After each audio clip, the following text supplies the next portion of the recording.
The opinions, viewpoints, and beliefs presented on this program do not necessarily reflect those of the management, the affiliates and broadcast partners, or the sponsors. Listener discretion is advised.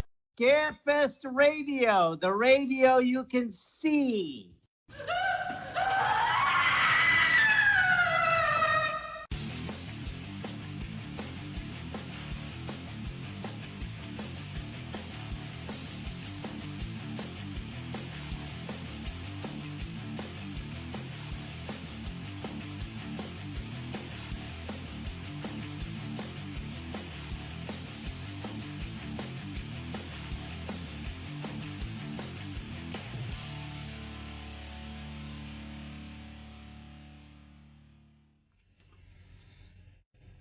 And good evening, everyone, and welcome to Scarefest Television, the original broadcast date, April 2nd, 2021. I hope you survived April Fool's Day. My guest tonight is Steve Kulls, the Squatch Detective himself. And, of course, my co-host is Mr. Chad Harlan, who is having casual Friday tonight for us. So, We don't have any celebrity announcements tonight. We will go over just to review some stuff here in a little while. And okay, as a detective, Steve, let's forget about Bigfoot for a minute. I have been hooked on this fucking Making a Murderer series on Netflix. Are you familiar with that? I am not. I tend to float to investigation discovery. Gosh, what was the boy's name? Steve Avery. It's a Steve Avery case. He was accused of murder, and then he was first accused of rape, like in 1985. And then they found DNA proved that it wasn't him. It was the other guy that was a known rapist, that was walking in the same park that day. And then he was suing the county, and then he got accused of murder, and he got convicted on some pretty shady stuff. I mean, I'm not saying I did at the time. I wasn't even saying he did or didn't do it. I just said that was a really shitty trial. That was just so. See, I would have thought you'd have been totally into that kind of stuff. Actually, you know what? I didn't recognize the name, but I am familiar with it, and I've watched some of their episodes. And I believe I started watching some of it, but not all of it. But I caught kind of like the abridged dictionary of the series a bit. And I do know what I find a little suspicious was when they investigated the murder. There was another department that was supposed to take over because of the conflict of interest in the lawsuit. And it turns out they were the guys that found it. It was the actual county that had the conflict that actually found all the evidence. And if that had been Los Angeles, that probably would have been an acquittal. And the reason why I say that is one of the big things in the OJ trial was a lot of people did not buy, and F. Lee Bailey was ferocious at cross-examining the detectives like Van Adder and I forget the other, Tom Lang, why were you guys on OJ's property without a warrant? And he was really effective. And isn't it? Well, we feared for his life. Well, funny, if you feared for his life, why didn't you just door knock and acknowledge he was there? No, you searched the property. And even my brother, who was a police officer and a detective at that, had a problem with that. He goes, "Yeah, something just don't sound right." And when you look at these inconsistencies, and it goes a lot to, venue,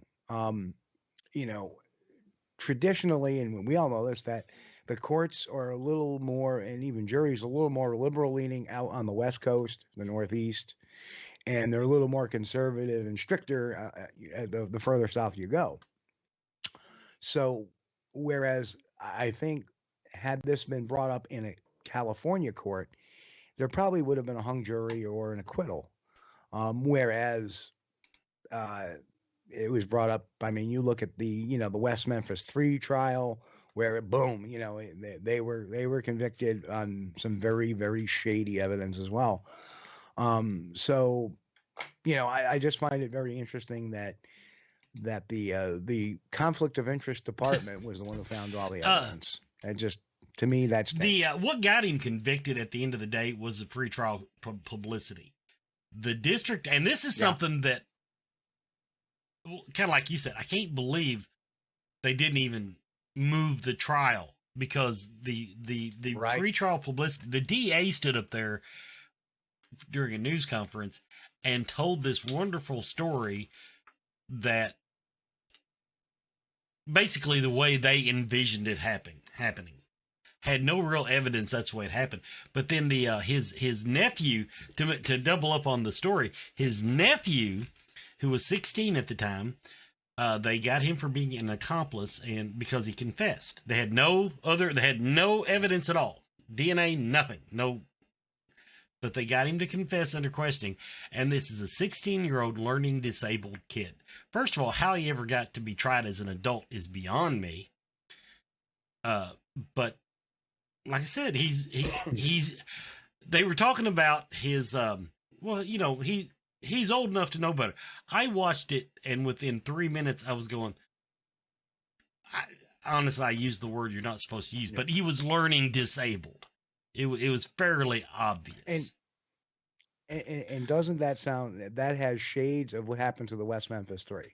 So they got the kid that had the learning disability, that had a double-digit IQ, and they got him to confess. And what they did is they led him into the confession, which I believe this is what happened with the 16-year-old as well, if I recall, because he was denying it at first, and some of the things that, they said, well, he said things that only the murderer would have known. But you can see in their interview, now that I'm recalling this, they kind of steered him to the only things he said that only the murderer would know were things that the police didn't know. So in other words, like they said, now what do you do after that? And it was one of those deals where I forget what he said, but then they said, finally, he said, well, did he shoot her? Yeah. And they said, why didn't you say that? I forgot. No. Yeah. So anyway, it's a tragic story. Yeah. I have to say, I am on Steve Avery's side. I've just seen too much, because even if he did it, honestly, the trial was such a railroad that he needs a new trial. Okay, now I'll turn it over to Chad. He can talk Bigfoot.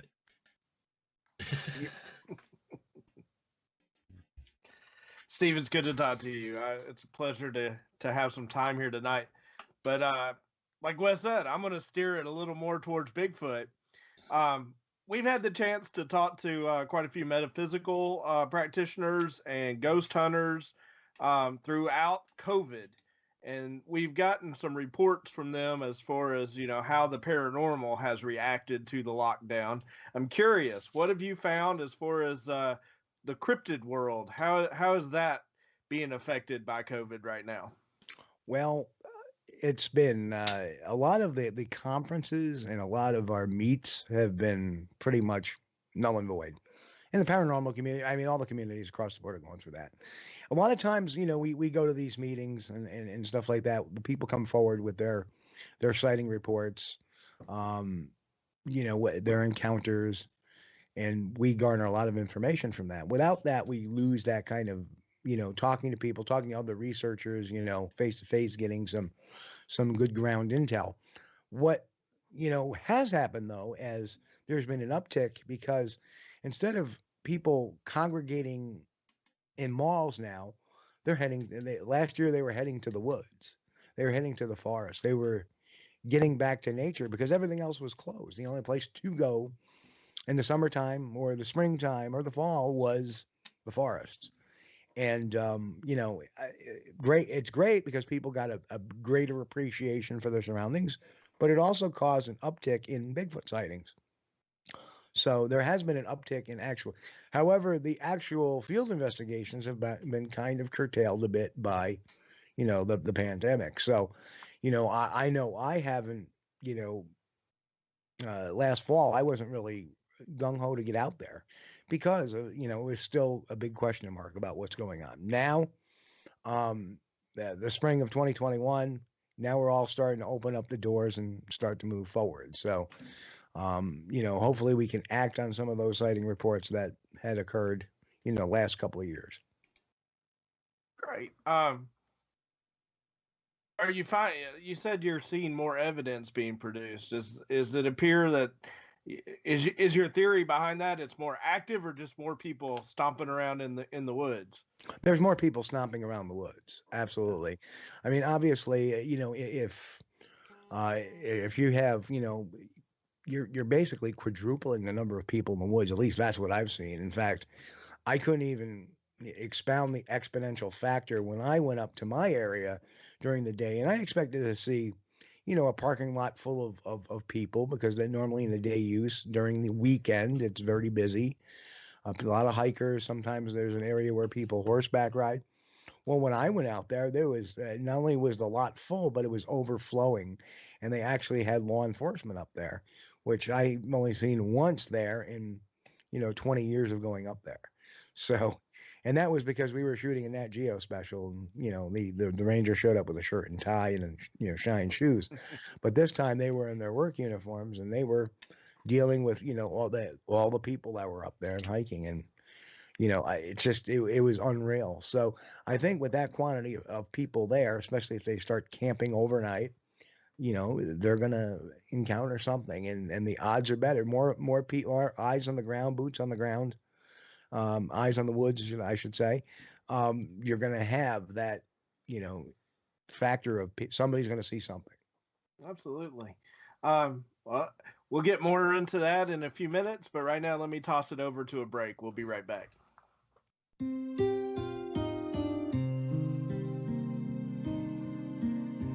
Mama Ruby offers fun vendor-based events that focus primarily on the metaphysical and spiritual aspects of our lives. Well, 2020 didn't go as planned, to say the least. Since Mama Ruby's can't bring the vendors to you in person, they still encourage you to support them online.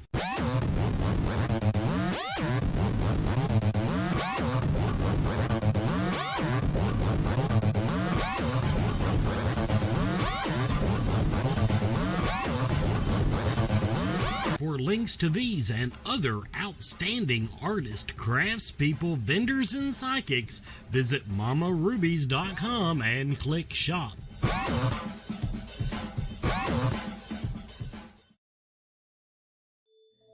Come visit the Universal Energy Expo, May 1st and 2nd at the Northern Kentucky Convention Center.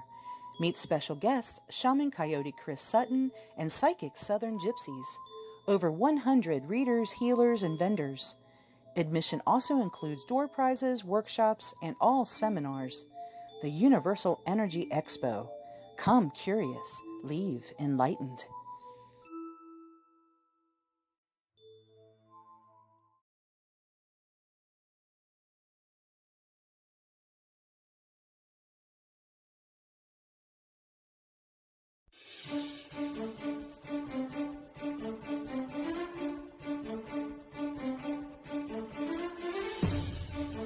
Tim Burton brought us a horror comedy classic this week, back in 1988, with the release of Beetlejuice. A recently deceased couple comes back as ghosts to haunt their former home and try to get its new inhabitants to leave. Frustrated at their failed attempts, they seek out the help of a devious poltergeist by the name of Beetlejuice. Chaos and hilarity ensue as the obnoxious poltergeist wreaks havoc before he is sent back to the netherworld. Beetlejuice was met with positive reviews from fans and critics and quickly became a commercial success. Beetlejuice went on to win the Oscar that year for makeup and became the first Oscar for Scarefest fan favorite makeup artist V. Neil. Beetlejuice has gone on to spawn an animated series, video games, and even a Broadway musical.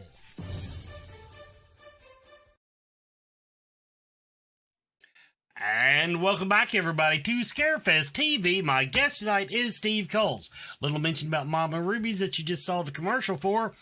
their May event has been canceled because in the world, Steve, now this is the way COVID mentality works, okay?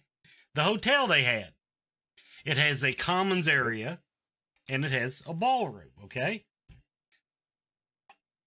Because they agreed to rent the ballroom, these crowd limits kicked in, so they couldn't have but so many people.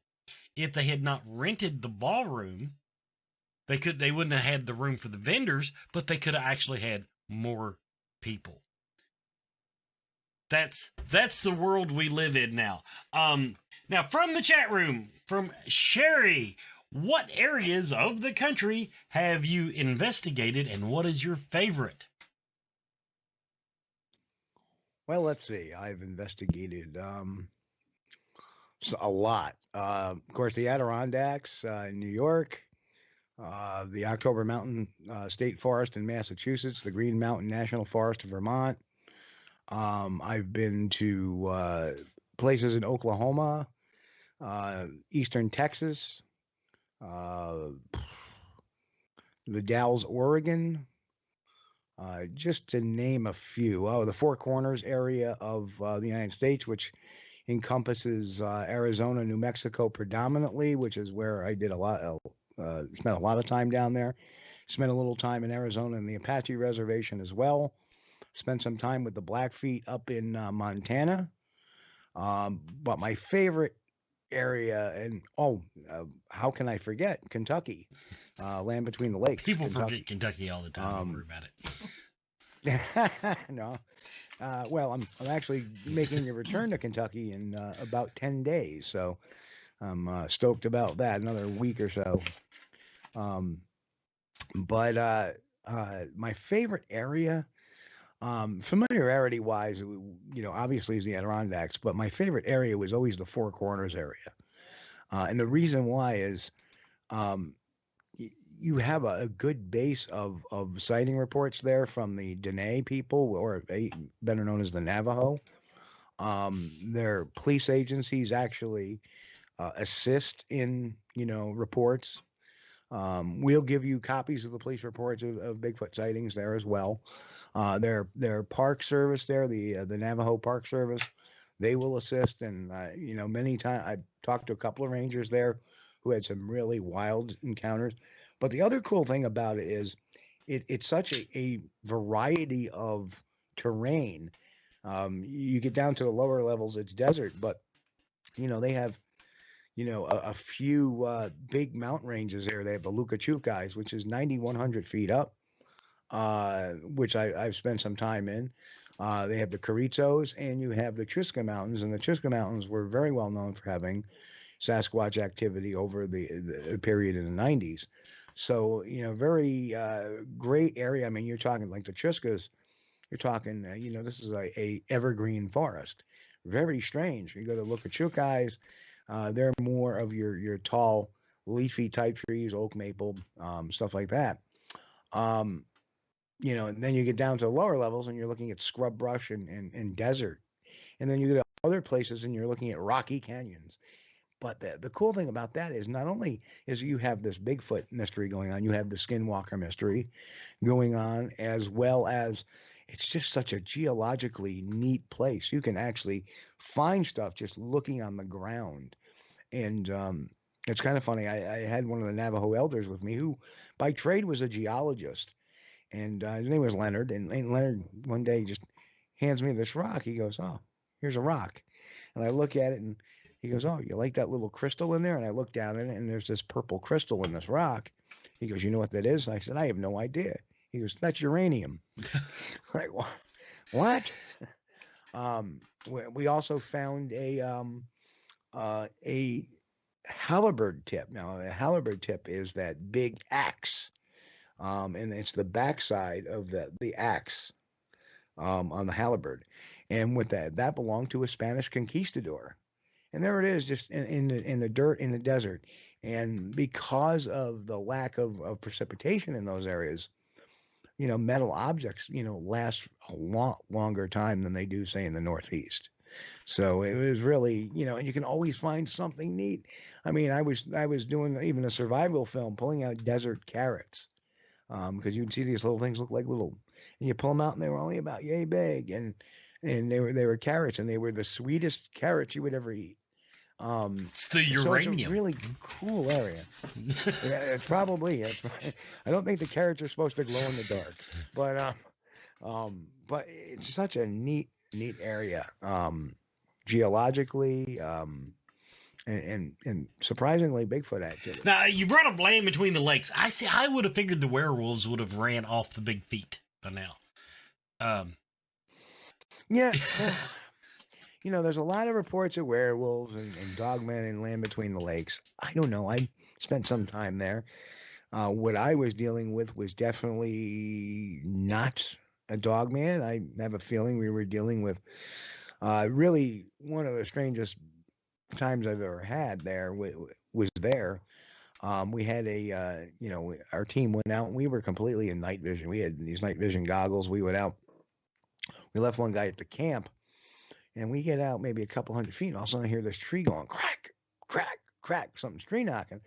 And I turn around, we told that guy not to tree knock because there is a party over there, a camp, with about 10, 12 people in it. So we're going to go silent for the night. And the funny thing is, as we're walking up the road in night vision, we can see this camp over there. They got flashlights out. They're looking for something. What the hell are they looking for? Then we hear this cracking on this tree. So we go back, and the guy in the camp is standing there pointing. He goes, the tree knock was coming from across the camp, across our camp, I should say, in complete opposite direction that the other camp was. And I'm just kind of standing there, and I'm beginning to understand what may be going on. We got somebody looking for something there, so they heard something. We got the tree knocks over here. And one of the guys goes, well, what are you doing? I go, somehow I think we're in between two of them. Just count on them. So we wait for about 20, 30 minutes. Nothing goes on. All right, let's go back up the road. So this time we're taking the guy we left behind the camp. We'll just leave the camp empty. Come on, let's go. Because I don't think he would have stayed there anyway if we left him there. So we start walking out of the camp, and we get maybe 100 feet out of camp.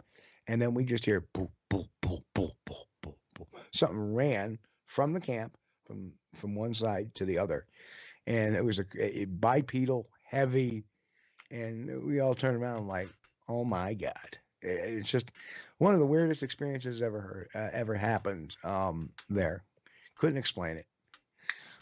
So it's a cool area. A lot of mythos in that area.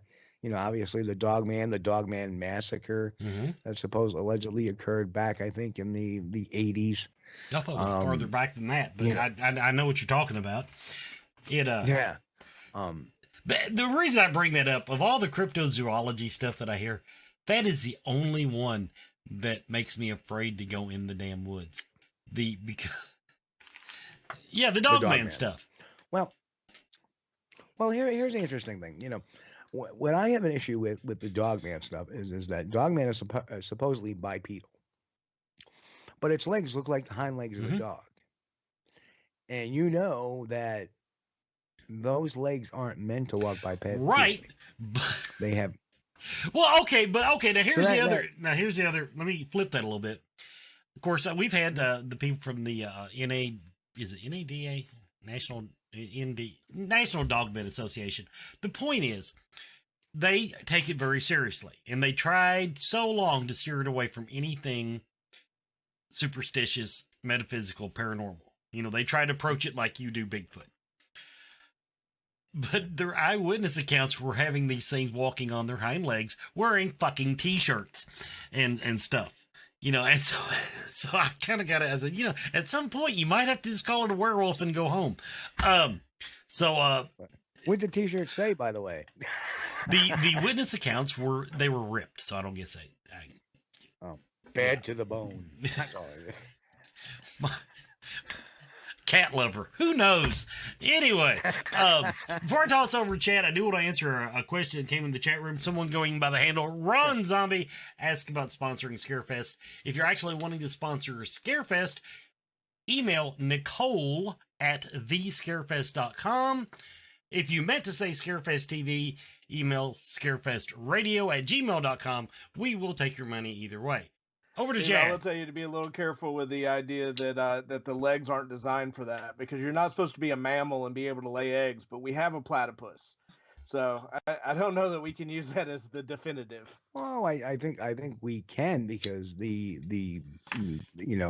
body dynamics is body dynamics. In fact, if you look at like, for example, the difference between a Sasquatch foot and a human foot is drastically different. And the funny thing is, we can always tell hoax tracks a lot of times because hoaxers intrinsically don't understand that.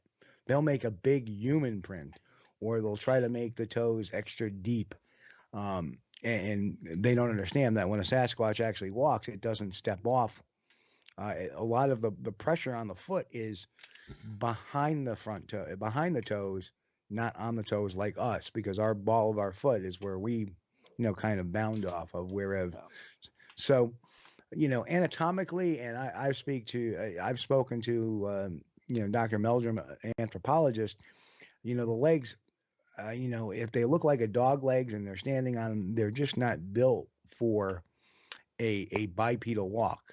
Now, is it possible they're seeing them, at a portion walking bipedally? Is it possible that they're looking at something paranormal as opposed to an actual physical being?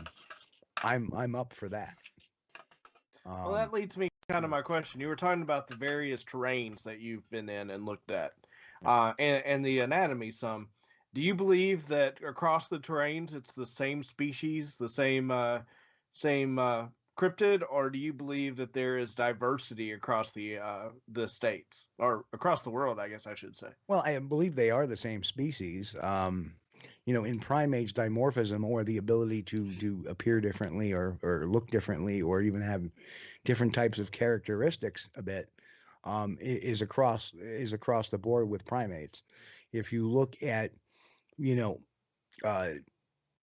somebody from, who grew up, corn-fed person from Minnesota, big burly, how you doing, it's all about boot time. We get down to this, yeah. So, and you look at that person versus, say, somebody that grew up in Central America, where their average height is maybe 5'7". There's height difference, and climate has a lot to do with that. Temperature has a lot to do with that. Food source has a lot to do with it. I mean, your typical typical South Korean is 5'9". Your average North Korean is 5'7", and that's because of the nutrition available. There's more nutrition available, so that can change. And we have to look at it from this spectrum too. And I always make this: it's pretty rare that we're going to find one bipedal primate, one species of bipedal primate aside from ourselves. It's going to be pretty rare to find that now, right? With people, some people say, well, I think they're different species. Now what you've done is just kind of made it impossible, because now we're expecting to see 3 or 4 or 5 different species that are unheard of. It makes it, to me, the odds are what we're looking at is the same thing, just a little bit dimorphic, just like we have bigger built people, smaller built people, tall people, short people. People, even amongst, races have different facial characteristics. Look at the differences facially between us and African American and Asian American, a Latino. We all have, these subtle differences. We're all human. We're all Homo sapiens. We're all the same species. We're just different. So I think that's what's going on with them as well. Right. Let's toss it over to a commercial. We'll be right back to talk more. Horror. Movies. Fans. 4. Life. On Facebook. Find us. 4 watch parties. 4 news. 4 means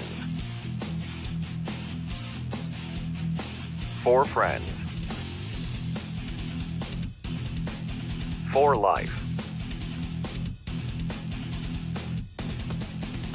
Horror movie fans for life. Join us.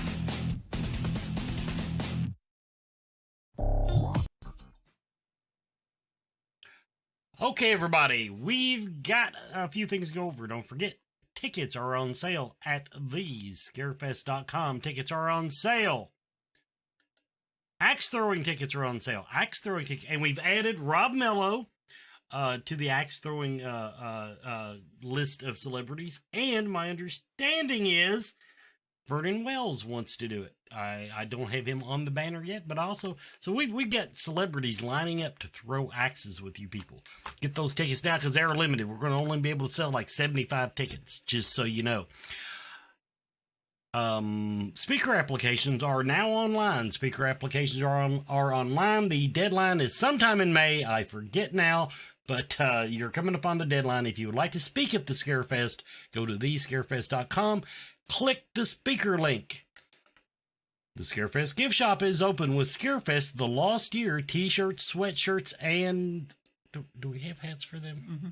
And I'll get Scarefest Radio hats on. Got some Scarefest Radio There's stuff. Just go look. We still have some COVID mask in a design or two. And the film festival entries are open. Filmfreeway.com/thescarefest or go to thescarefest.com. Click the film festival link. It'll take you there. You can enter your independent film. Now, along those lines, our Thursday Night Dead feature, which is for our Patreon subscribers, patreon.com/scarefestradio. This week's feature is Wicked Ones. All Patreon subscribers are invited to watch the movie and give us their opinion on it. This one, everybody, absolutely rocked it. Do you think that the actions of Colin Miller would inspire more acts of random violence? Hope that doesn't happen. I could see where others could tap into the darkness that possessed Colin Miller. It's a scary world we live in.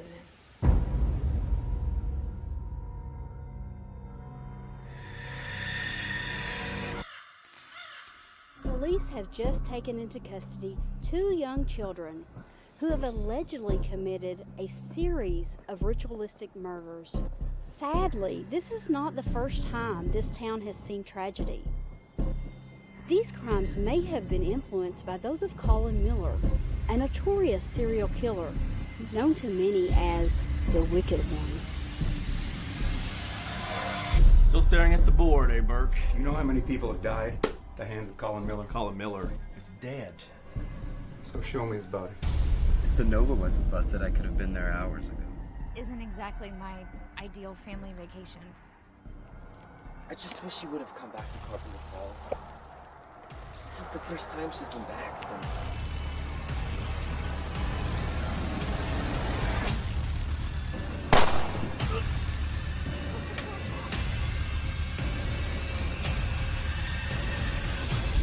You shouldn't have come here, Alex.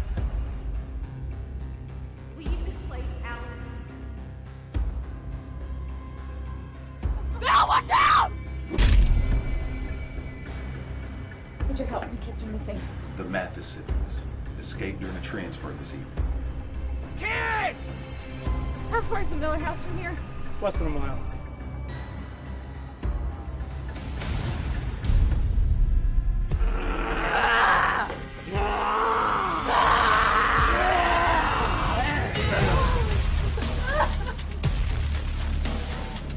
No!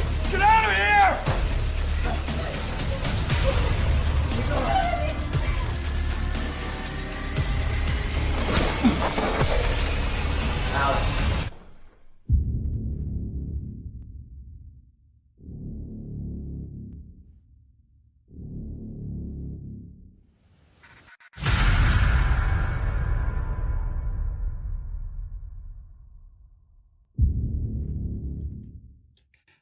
And welcome back, everybody, to Scarefest TV.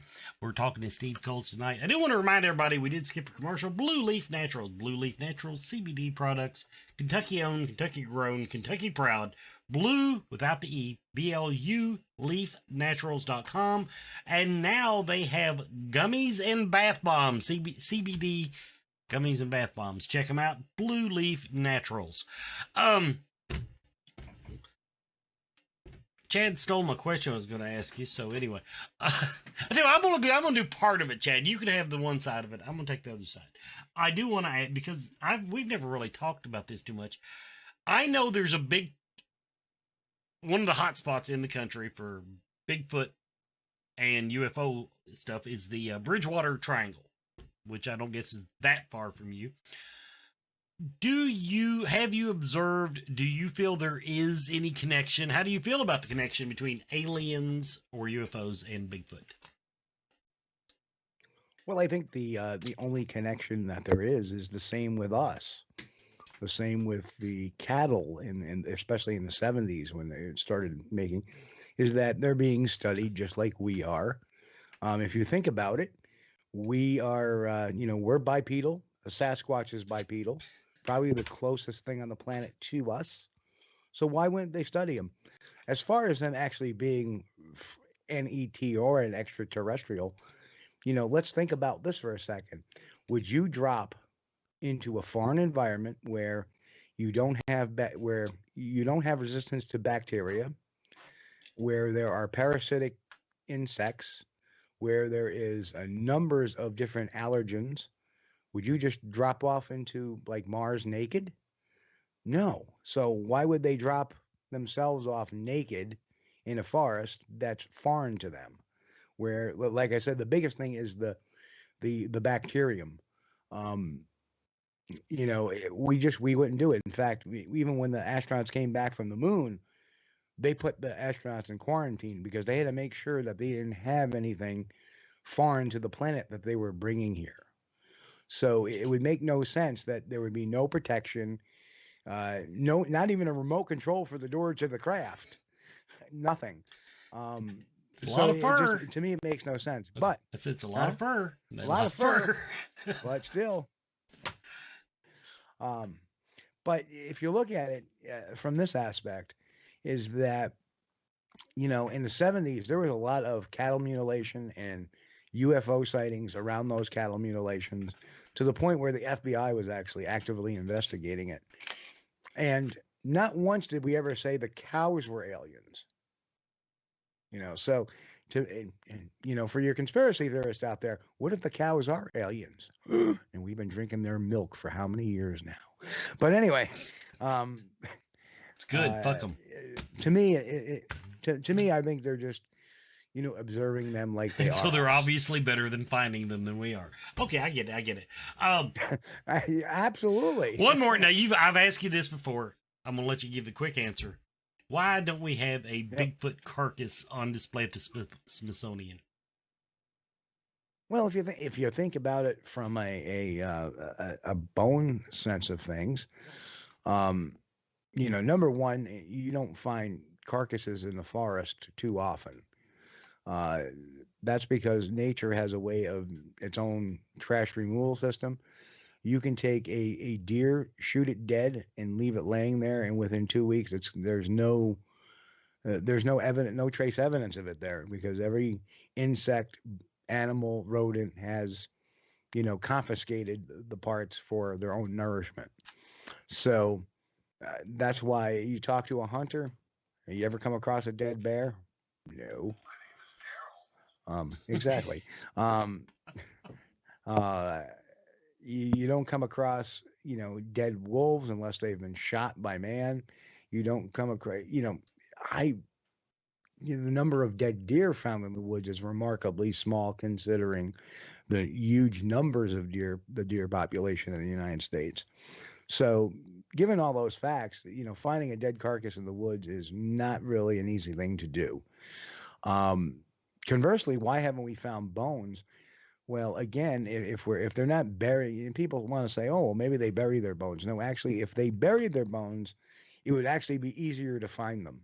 That's why we've dug up how many Homo erectus skeletons in the country. That's why we've dug up accidentally Native American burial grounds, because the burial preserves the bones. It prevents it prevents your possums and raccoons and fox and all the little animals that will eat bone, and hogs that will eat bone. It prevents them from getting them. So that's why we find bones, because of burial. So a lot of people say, well, I think Bigfoot buries their bones.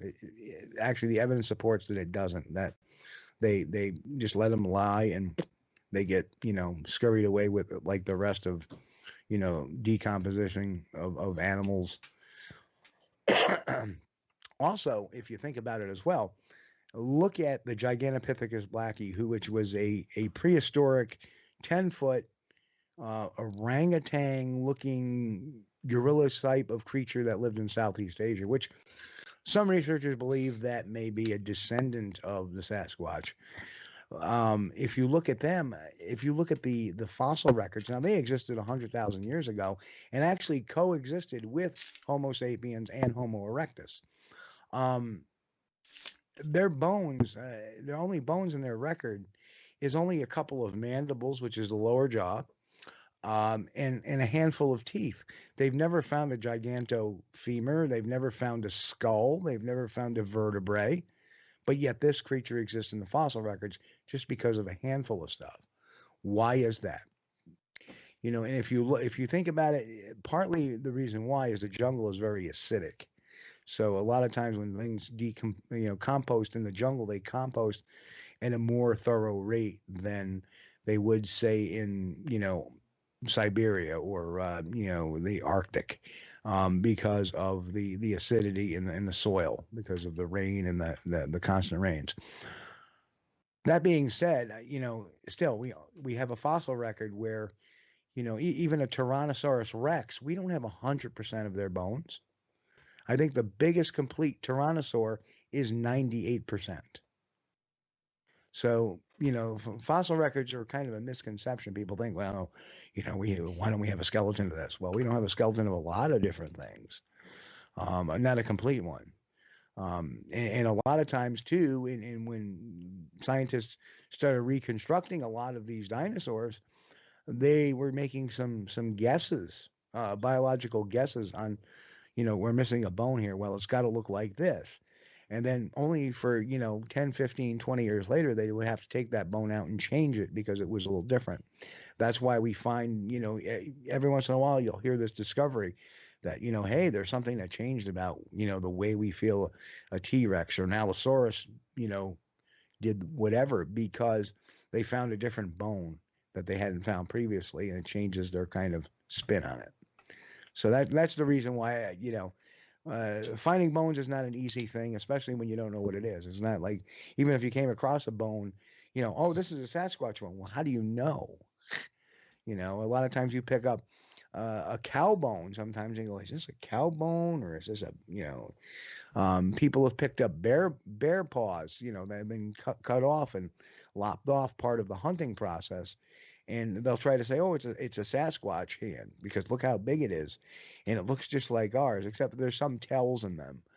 Their phalanges are a little bit longer, and they lack a middle one.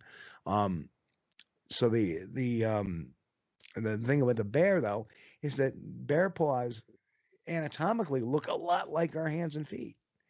So they can be confused. And that's why there may be some Sasquatch bones in the tens of thousands of uncatalogued bones they have at the Smithsonian. They just haven't figured out it belongs to a Sasquatch yet. And on that, we'll go to our final commercial break of the show. Everybody, you're watching Scarefest TV. Our guest is Steve Kulls.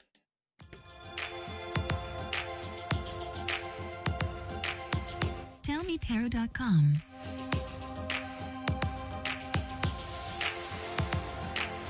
Rare tarot and oracle decks for the discerning enthusiast or collector. Our decks are not for everyone. If you are a rare deck collector, art collector, or simply fall in love with a deck, then we might be for you. Right now, get 10% off your first order just for subscribing to their newsletter. Shipping is just $5.99 in the United States.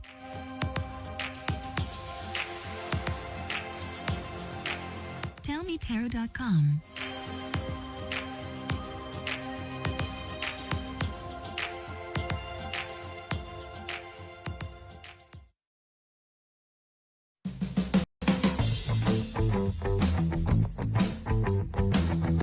Spirit Mechanics is here to help. Their background includes many different specialties across the metaphysical spectrum, including alchemy, shamanism, Celtic witchcraft, angelic magic, astral travel, and more. With over 30 years combined experience in the group, you can be confident in their ability to help.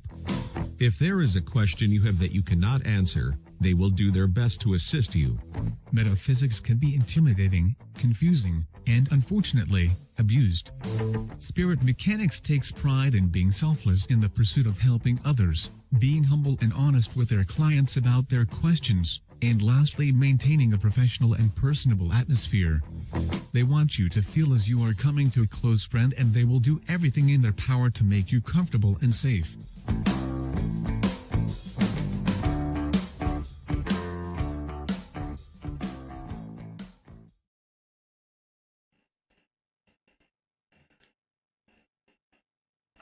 Welcome back. And Steve, I just wanted to touch, and you've kind of answered it, but I kind of wanted to walk through a few more of the specifics. So you talked about whether or not you feel that they're aliens or not.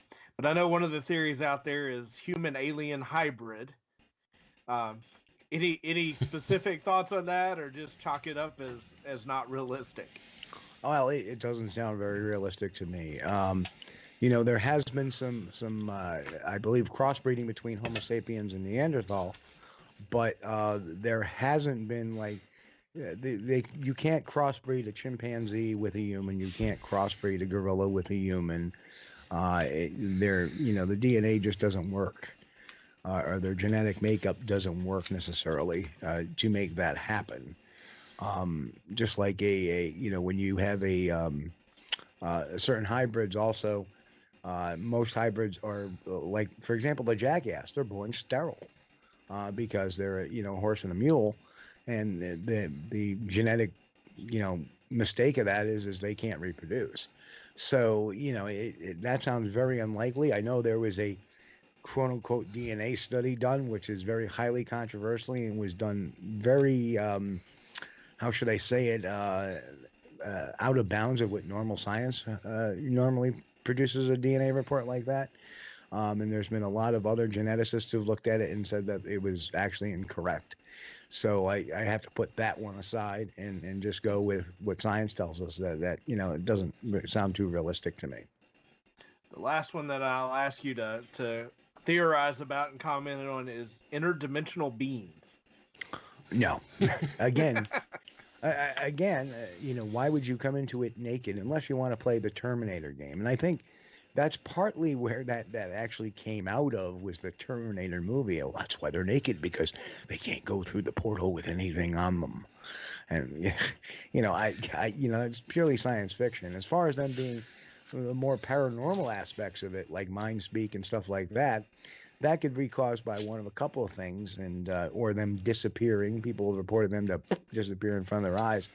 There's a couple of reasons for that. Number one, it could be something called infrasound, which all the largest mammals of their species have this ability. The biggest dogs, cats, whales all have the ability to use this very we can't hear it with our ears, but it causes vibrations in our ears and eyes, can cause us to hear things, cause us to hallucinate, could cause us to feel being creeped out, being watched, nausea, unease, all that kind of stuff. In fact, they used that infrasound when they did Paranormal Activity, the first movie, which caused a lot of people to be creeped out by everything.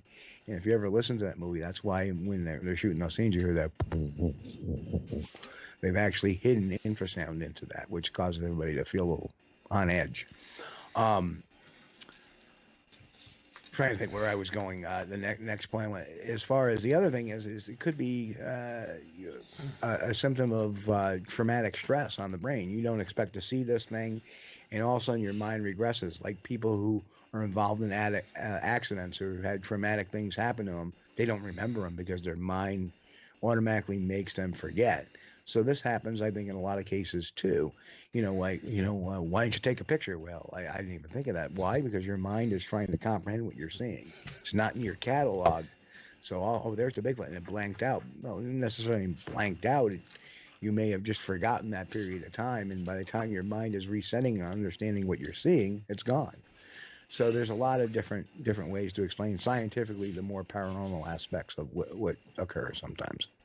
I'm going to toss it back over to Wes, but I will say that I always like the interdimensional theory because at least one of the theories I heard is that's why there's never a clear picture, is you always catch them mid-face. There's been some clear pictures, but with that, I'll toss it over to Okay, Wes. my notes on your last answers. Hitler bred humans with gorillas. I saw that on History Channel. I tried to. Anyway. Quite possibly, they're much like myself and like being naked, and if I had that much fur, I wouldn't worry about it either. And for the record, though, and I'm going to agree on the camera thing, my answer would be, it takes me 20 minutes to open my camera on my cell phone. I mean, that's that part I understand. From the chat room, we do have a couple quick ones we want to get to. What is the most impressive evidence you have seen that lights your fire? Well, the most impressive evidence that I've seen that I've personally gotten my hands on is that I got a track in 2006. And the screwed up thing was we actually heard it moving around. We smelled it. And we heard it walk around, and we found the track just off the trail. So we cast that night. The next morning we came back, found the entire trackway, which led up the hill and around. And okay, that's cool. We got this nice, good-looking cast. And 2.5 years later, another researcher about 3/4 of a mile away found a track in a ravine close, actually leading down to where that creature had come from originally, about 3/4 of a mile away, found an impression near a little stream. It turned out it was the same individual. It had the same length, had the same toe anomaly, had the same callus. And when you look at the two prints together, they're the same length, they're the same heel width, but the toe splay is different. And the toe splay is supposed to be different. It means it's a biological, because as toes hit different substrates, they flex or they go in. So they were different, meaning that it was a flexible foot.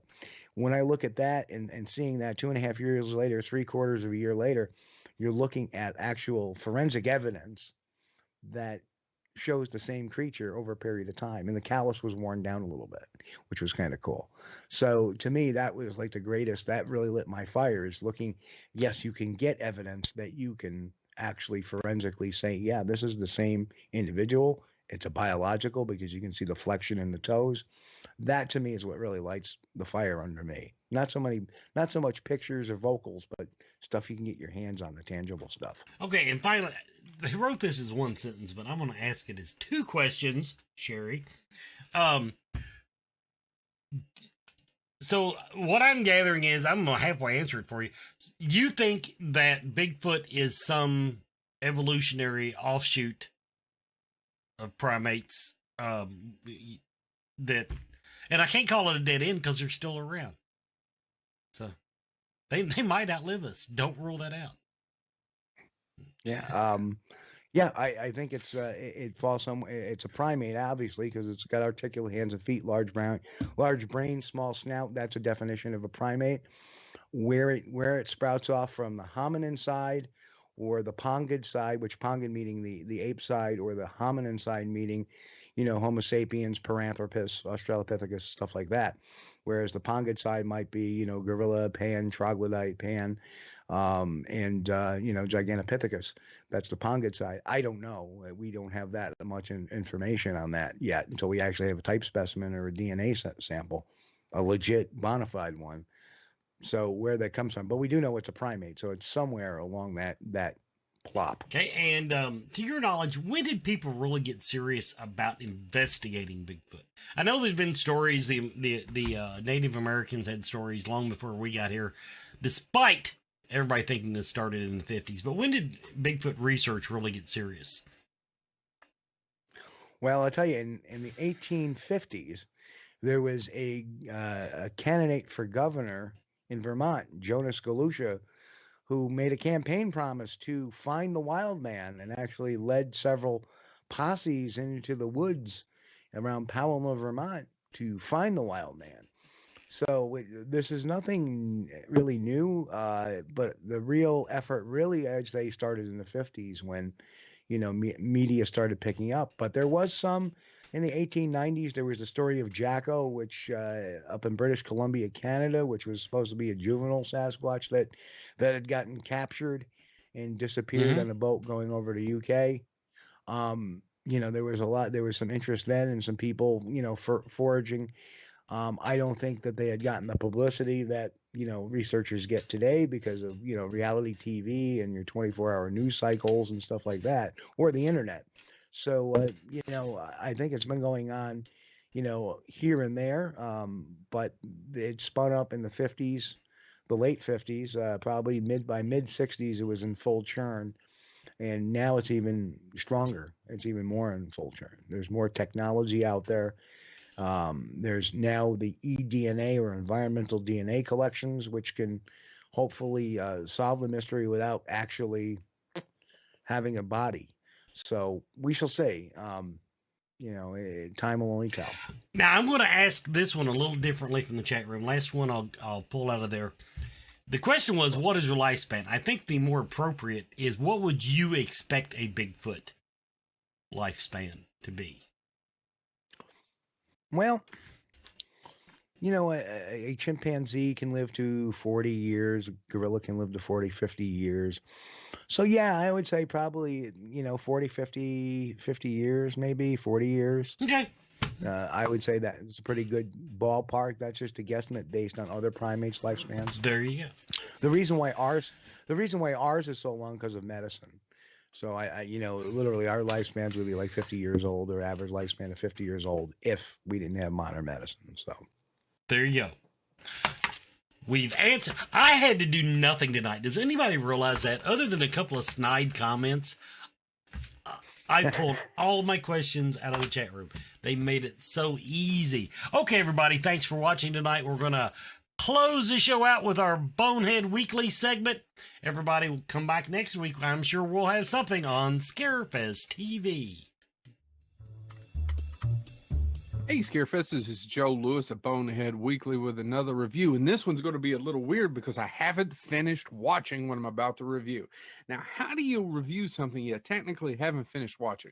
Well, it's a 9-part miniseries called The Stand on... Here's my copy. I love the book. It's one of my favorite Stephen King novels. I actually really like, and I've actually had Mick Garris, who directed the original 94 miniseries on Bonehead Weekly. I'm a big fan of the miniseries. It hasn't aged well as far as special effects go and the ending, but I'm still a big fan because it's so well cast. It's got Ray Walston, Gary Sinise, Jamie Sheridan as Randall Flagg. Now let's talk about the new one. Now I can't review it all. I'm going to break this up into 2 parts. The casting. This is the first bugaboo I have with this. Now James Marsden plays Stu. He was originally played by Gary Sinise in the miniseries, and it's probably unfair to or to compare and contrast the both of them. The original miniseries is 8 hours. It was 4 nights. This one's 9 hours. They get a big budget. They get a bigger budget for this one, but it just doesn't work. Every single one of these actors seem wrong for the part. They say that acting is about choices, right? You choose to do this and choose to do that, and acting is all about choices. To me, every single actor in this makes the wrong choice. I do not care for Odessa Young as Franny Goldsmith. James Marsden is okay as Stu Redmond. Amber Heard as Nadine is okay, but she's not as good as Laura San Giacomo. And I know it's unfair to compare these people to a 26-year-old miniseries, but they just don't stand out like some of the people I remember. Whoopi Goldberg is one of the best actresses of all time, and she does an okay Mother Abigail. She just doesn't have the gravitas as Ruby Dee did in the original one. Greg Kinnear is Glenn Bateman. probably as close to someone I've enjoyed in one of these parts as any of the rest of them. He was originally, Glenn was played by Ray Walston in the original. They've also flipped some of the characters, right? So Larry in the book's a white dude, and they've made him an African American. Larry Underwood in this one, they've changed some of that around. It's okay. None of that necessarily bothers me. What bothers me is the acting kind of sucks. There's some, for example, Ezra Miller plays the Flash in the Justice League movie. He's Trash Can Man in this. And I have absolutely no idea who in the hell said, yeah, you do that, because everything he's doing is awful. Trash Can Man was originally played by Max Headroom. I'm so sorry I'm blanking on his name. He's great. And Matt Frewer. And it's not one of Matt Frewer's best roles either. It's probably a hard role to play because Trash Can Man's so crazy. But the problem is he's too crazy in this. Why would Flag ever trust him to do anything? A lunatic just screaming through most of it. Another one that I don't understand the choices is a guy named Owen Teague. He plays Harold Lauder. Now, Harold Lauder is the guy that's obsessed with Franny as he's going across country. He's younger than her. He loves her. He's been beaten up. He's been abused. And he is in love with her. And he has a huge chip on his shoulder. Owen Teague may be a wonderful actor, but he makes the mistake that I think, or that people have said about The Shining, Kubrick's The Shining, is that Jack Nicholson doesn't just go crazy. Jack Nicholson is crazy from the jump. Harold Lauder in this is crazy from the jump. Owen Teague plays him in a way of, I don't know why anybody would let them in his town. This guy's insane. There's something wrong with him. There's choices like that. Does that make sense to you all? All acting is about choices, and a lot of these people make bad choices. The main character, or at least what the people all like, Randall Flagg, played by Alexander Skarsgård, originally played by Jamie Sheridan. Okay, he's okay, but he isn't having that much fun. And I think Randall Flagg has a lot of fun. I'm breaking down this part on just the acting. Next time I'm going to finish watching it and let you know what I think overall of the miniseries. So far, not that impressed. This has been Joe Lewis of Bonehead Weekly. I'll see you next week.